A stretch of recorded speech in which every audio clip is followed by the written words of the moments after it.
वर्षापूर्वी असा झालेला आहे की आपल्या जिल्ह्याचे पालकमंत्री आदरणीय राधाकृष्ण विखे पाटील साहेबांचा नातू आणि आमच्या शालिनीताई विखे या शेतामध्ये जेवण करत असताना तिथे बिबट्या येऊन गेला होता. तुम्ही कदाचित वाचलं असेल ते. बिबट्या काय गरीब श्रीमंत मोठा छोटा पाहून येत नाही. बिबट्या कोणाकडे येऊ शकतो.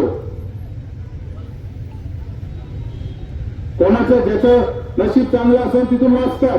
परंतु बिचारा याचा पोरगा दारातून घेऊन गेला, 6 वर्षाचा पोरगा. आणि जर या प्रशासनाला जर एवढी नसेल तर इथून एकही माणूस हलणार नाही. आणि डीवायएसपी साहेब जाऊन सांगा त्या प्रांताधिकाऱ्यांना तो पद्धत चालत नाही.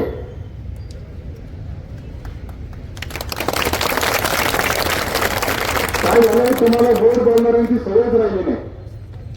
प्रशासनाला पीआय डीवायएसपी तुम्हाला वाकड्यातच बोलणाऱ्याची सवय झालेली आहे.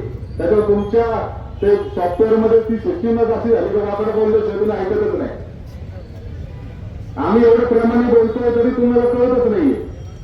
आमची चूक आहे बा. आम्ही आमच्या तालुक्यात बाळासाहेब थोरातांचे संस्कार या अधिकाऱ्यांशी चांगले वागा, चांगले बोला, ही आमची चूक आहे. ही आमची चूक वाटते आम्हाला. तुम्ही हातावर हात घालून तिथे उभे करायचे. एसीएफ हे बघा, ते मला खात्याचे अधिकारी आहे. शासनाचा प्रतिनिधी कोण येतं, शासनाचा प्रतिनिधी कोण आहे, त्यांनी खाली यावं हे शेत. पण हे काय, हे बघा, हे जर राजकीय पक्षाचं आंदोलन असतं, याच्यात आमचे वैयक्तिक काही स्वार्थ असते, आम्ही समजू शकतो. अहो त्याचं नडी लावलेल्या मुलाचे एवढे तर सहानुभूती ठेवा. आपल्याला नाही का मुलं.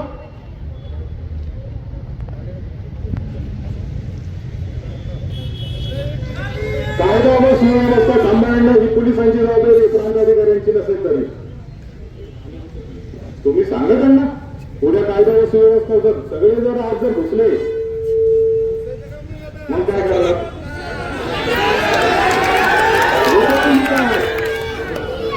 मी सगळ्यांना आज जायला सांगेल, मग तुमची जबाबदारी तुम्ही सांभाळायची. इलेक्शनचा याचा काही संबंध नाही. असेल इलेक्शनचा संबंध असेल तर लेखी द्यावं आचारसंहिता बनले. मी तुम्हाला सांगतो, मी सोडून देईल विषय. 10 मिनिटाची वेळ द्या त्यांना. लेखी द्यायचं पण आम्हाला.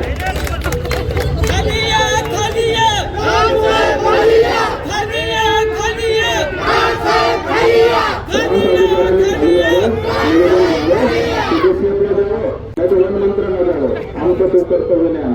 आमच्या दृष्टीने शासनाचे अधिकारी या तालुक्यामध्ये फक्त आणि फक्त उपविभागीय अधिकारी आहेत, इतर कोणी नाही.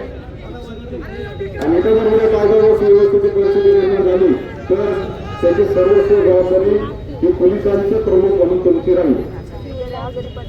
त्यामुळे सगळ्यांनी खाली बसून घ्या.